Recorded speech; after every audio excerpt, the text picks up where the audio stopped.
Hello friends, कैसे हैं दोस्तों। आई होप कि आप लोग अच्छे होंगे और सुखी होंगे। फ्रेंड्स, एक कमेंट आया है, बहुत अच्छा कमेंट है, इसके बारे में पढ़कर आपको बताते हैं। यह जानना सबके लिए जरूरी है, इस जो बात को मैं बताने जा रहा हूं। देखिए, कमेंट आया है खुशीनगर इंटरनेशनल, इसी तरह नाम है खुशीनगर इंटरनेशनल, मतलब कोई जगह के नाम है। तो इन्होंने पूछा है कि सर, आईपीसी 323/506 में निचली अदालत से 3 आरोपी में से एक आरोपी के साथ शिकायतकर्ता समझौता करना चाहता है और 3 वर्ष पहले का मामला है। प्लीज सटीक और अच्छा रास्ता बताएं जिससे ये मामला खत्म हो जाए।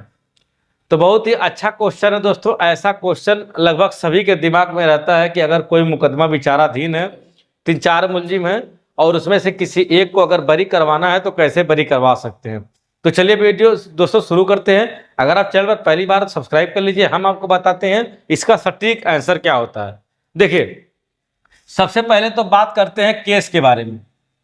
केस, अगर मान लीजिए कोई केस आपके ऊपर चल रही है तो उससे केस में खत्म करवाने के 2-3 रास्ते हैं। तो सबसे अच्छा वाला रास्ता हम बता रहे हैं कि मान लीजिए, देखिए यह है पहला जो है, अगर आप किसी एक का नाम, जैसे मान लीजिए इन्होंने पूछा है कि 3 आरोपी हैं तो हम लिख देते हैं यहां पर 3 आरोपी। ठीक, अब देखिए 3 आरोपी लिख दिए हैं और इसमें से एक को बचाना है, एक को बचाना है, बाकी सबको सजा दिलाना है। तो चलिए हम इसी पर चर्चा कर लेते हैं आपकी तरफ से। देखिए, अब केस हो गई है, 3 आरोपी में से हमको एक को ही बचाना है। तो सबसे पहले अगर समझौता भी कर लिए तो कोई बात नहीं है, जो आरोपी एक को बचाना है उसकी तरफ से डिस्चार्ज प्रार्थना पत्र डलवाइए। डिस्चार्ज पहला स्टेप इनका है। पहला स्टेप है कि जो अभियुक्त को बचाना चाहते हैं, बेल हो गई है, चार्ज नहीं बना है, तब की बात कर रहा हूं।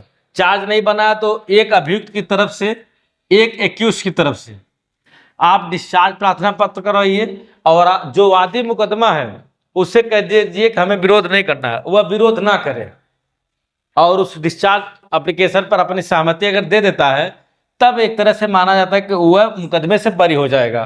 नंबर 1, ये बहुत आसान नहीं है, डिस्चार्ज एप्लीकेशन जल्दी अलाउ नहीं होती है, लेकिन अगर वादी मुकदमा चाहे तो हो भी सकती है। अब दूसरा जो रास्ता हम बताएंगे ट्रायल के लिए। अब ट्रायल भी 2 रास्तों से करा सकते हैं, 2 रास्ते ट्रायल में। पहली बात कि जब ट्रायल हो रहा है तो उस दौरान जो गवाही होगी, जो साक्ष्य दिया जाएगा वादी द्वारा, वह वादी इस व्यक्ति का नाम ना ले। मतलब कहीं भी इस जो व्यक्ति को आप समझौता किए हैं इसका नाम, मतलब मारपीट हुई है 323/504 का, तो कह दें कि 2 व्यक्तियों ने मारा है, इस व्यक्ति को मैं नहीं जानता हूं, कैसे नाम पड़ गया है मुझको नहीं पता है। मतलब हर जगह निगलेक्ट करता जाए, इसका नाम ना ले कहीं पर। और जितने भी वादी मुकदमा की तरफ से गवाही होंगी उसमें इनका नाम ना लिया जाए, तब 2 लोग दोषी होंगे, यह बरी हो जाएगा। बात समझ में आई? मतलब गवाही कराना है, गवाही में इसका नाम नहीं लेना है, दोनों का नाम लेना है, तब मुकदमे से बरी हो जाएंगे। दूसरा रास्ता बता रहे और सबसे आस्था और सबसे आसान, सबसे सटीक रास्ता यही है कि जब एक पत्रावली में 3 अभियुक्त हैं, 3 अभियुक्त, तब आप पत्रावली को अलग करवा लें। क्या कर लें? अलग। जो एक अभियुक्त है उसकी तरफ से एक प्रार्थना पत्र देंगे, एक प्रार्थना पत्र देंगे कि सर, जो अभियुक्त होगा वह प्रार्थना पत्र देगा कि सर हमारी पत्रावली अलग कर दिया जाए, यह 2 लोग मुकदमे में सहयोग नहीं कर रहे हैं, हमारा अलग से ट्रायल करवाया जाए। तो यह कहेगा कि हमको अलग से ट्रायल करवाया जाए, हमें इनके साथ नहीं लड़ना है। तो 3 अभियुक्तों में से एक की पत्रावली कोर्ट अलग कर देती है। क्या कर देती है? कोर्ट अलग कर देगी। और जब कोर्ट अलग कर देगी तब भाई उसकी पत्रावली अलग से अलग चलेगी और आपकी पत्रावली इन दोनों की अलग चलेगी। तब जाकर के आप बाकायदे जो वादी मुकदमा है, गवाह है, उससे आप अपने फेवर में क्या करवा सकते हैं? गवाही करवा सकते हैं और मुकदमे से बरी हो सकते हैं। यही प्रोसीजर हर एक मुकदमे में लागू होगा। आई होप कि आपको बात समझ में आ गई होगी, इससे ज्यादा कोई डाउट अब नहीं होना चाहिए। तो फ्रेंड्स, संतुष्ट हैं? संतुष्ट हैं तो कमेंट में यस लिखिए। मिलते हैं किसी नेक्स्ट वीडियो में। नमस्कार, जय हिंद।